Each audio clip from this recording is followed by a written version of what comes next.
Welcome to Panda Remit WeChat tutorial. Step 1. Click Me at the lower right of the screen. Click Pay. Step 2. Click Transfer with the FPS logo. Step 3. Click Transfer again.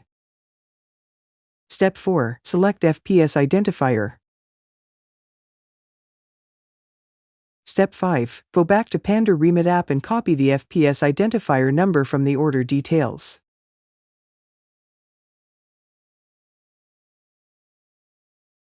Step 6. Enter the exact total amount to be paid from the order details.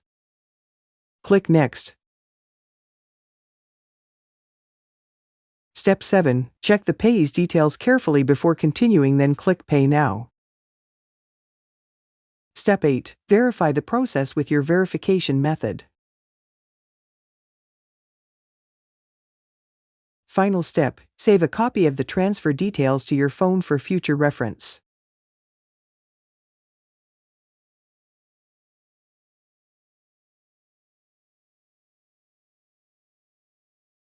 Thank you for watching.